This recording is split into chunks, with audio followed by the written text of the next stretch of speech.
Hello, Virgo. This is Citrina, and this is your monthly horoscope for June 2018. So for you, let's start off with Mercury. Mercury will be in Gemini in your 10th house. It will be there until the 12th. So remember, when Mercury is in Gemini, you have the capacity to take in a lot of knowledge. And you also tend to be a fast talker. So for you, by this falling in your 10th house, it's a great time to give speeches. If you have any speeches to give at work or any presentations, it's a great time to give presentations. Because remember, you will be a fast talker. You will be taking in knowledge very fast. And now you will tend to be a little detached emotionally. But for some people, that's really good, because if you give speeches for a living, sometimes you have to detach from your emotions in order to give your presentation, because you have to like detach from all of your feelings of, nervousness or whatever. So it's a really great time because you tend to really be very successful in giving your speeches. So that's really good for you. Now, Mercury moves into Cancer on the 12th. Now, for you, that will fall in your house 11, which is your house of friendships. So this is a great time for communicating how you feel. So as far as you communicating with your friends, it's going to be a great time for you, because you will definitely be having great communications with your friends. So let's keep moving on, because Mercury moves into Leo on June 29th. And for you, this is going to fall in your 12th house. Now, the 12th house, remember, deals with things such as isolation, deals with the subconscious mind, things of that nature. So by the end of the month, you will find yourself wanting to get in touch with your higher self, basically. So whether that's through prayer, meditation, through studying, maybe you'll start reading about the Kabbalah, or get into tarot, astrology, things of that nature. Anything dealing with the subconscious mind towards the end of the month, you will be interested in that. So that's what's going on with Mercury this month. Now let's look at Venus, Virgo. Okay, because Venus will be in Cancer until the 13th. Now, for you, this falls in your 11th house of friendships. So it's a really great time for you, because it's during this time that you have like a magnetic personality. People are drawn to you. So it's really great that it falls in your 11th house, because you will be very affectionate. You will be forming emotional bonds very easily. So that's something to look forward to. Now, Venus will move into Leo on the 13th. And when it's in Leo, it's all about you like shopping, you would like splurging, things of that nature. And it falls in your 12th house of things related to the subconscious mind. So you might find yourself buying a lot of books related to spirituality, things of that nature.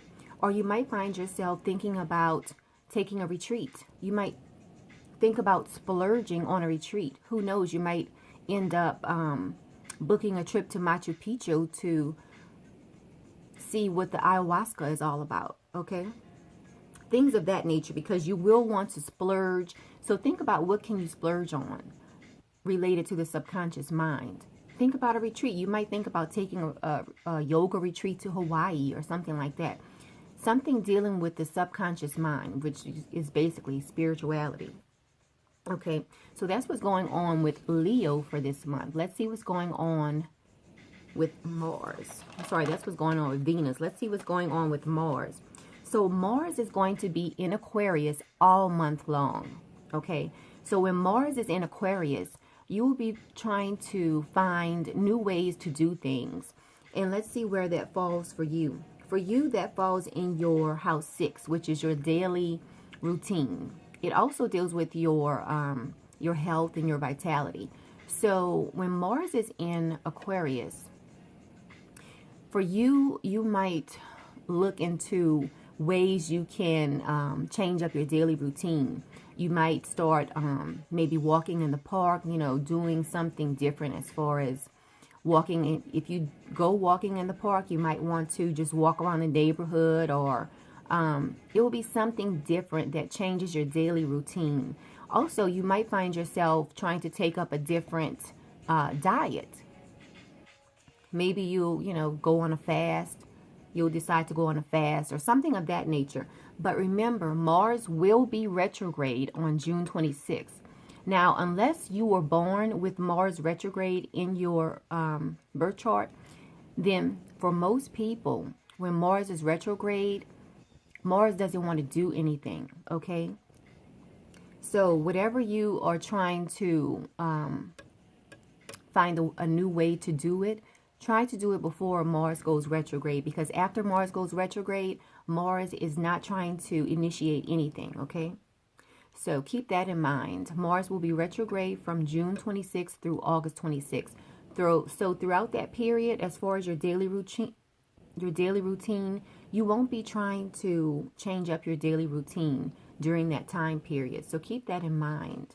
Now let's look at Uranus. What's going on with Uranus in your chart? For you, Uranus is in Taurus in your 9th house. Remember, the 9th house deals all with things such as philosophy, higher education, religion, long distance journeys, dealing with people from other cultures. So for you, Uranus wants you to make a change in that area of your life. Remember, Uranus is the planet of surprise. It's the planet of sudden change. So if you don't try to make that change in your life, Uranus will do it for you. And when Uranus does it for you, it's usually not a pretty sight. Okay? So again, for you, Uranus falls in your 9th house. And it will be there until the year 2026. So let's say you're the type of person who has never been overseas. You might want to look into traveling overseas, because if not, Uranus might present a situation in your life where you have to move overseas. Okay, it might move you overseas where you will be permanently living overseas. Things of that nature. That's just an example of what can happen when Uranus is in that 9th house.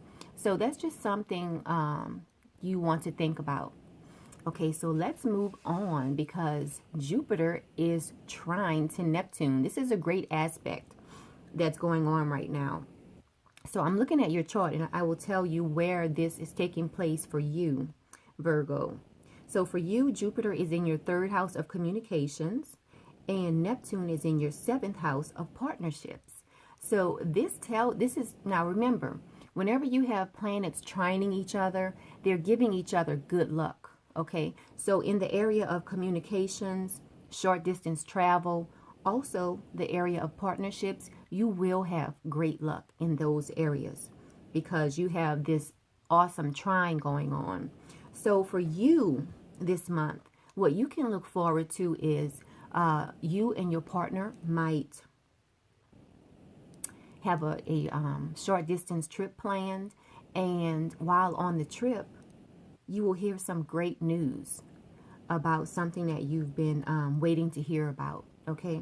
Remember, House 3 deals with communications and short trips. So for you, you might take a short distance trip and just have a wonderful time, okay? You might even get married on this short trip, okay?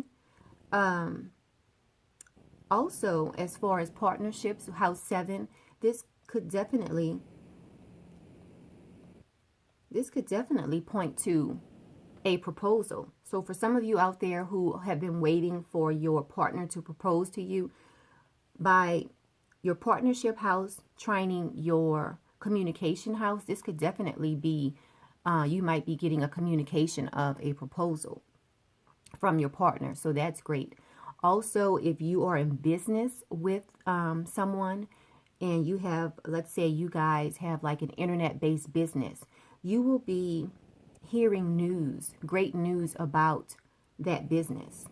So you might get, maybe you've been trying to pitch ideas to business investors, you will hear great news related to that. So this is something great to look forward to for you Virgos out there. Now, the sun goes into Cancer on June 21st. So as of the 21st, we can start telling our Cancer friends happy birthday. Now, the full moon will be in Capricorn on June 28th. And let's look at the new moon. The new moon will be in Gemini on June 13th. And so what I'm going to do is pull one oracle card for you to let you know what you should concentrate on at the new moon. Now, depending on where Gemini falls in your birth chart, that's actually what you can concentrate on at the new moon. But since I don't have your birth chart, I'm just going to pull an oracle card. Oh, you have two that want to come out for you. Let's see what that is. You have positive movement forward, and you have memories of love. Okay, so this is what you need to concentrate on at the new moon in Gemini on June 13th, Virgo. Okay, so you have positive movement forward and memories of love. So for some of you, this is saying that at this new moon, you need to go on ahead, and for those of you who are thinking about proposing, getting married, take the positive movement forward. Do the right thing. Just go on ahead and propose so that you can create memories of love. Okay, so that's something for you to think about, Virgo. So again, this is Citrina. You can contact me for a tarot reading or a birth chart interpretation. I'd be happy to get that out to you. Just visit my website or send me an email and we can get everything set up for you. Now, this has been your June 2018 horoscope. Please like this video, share this video with anyone who you think would actually really enjoy this video and be motivated from this video. And also subscribe to the channel if you haven't done so already. So until next month, Virgo, have a great month.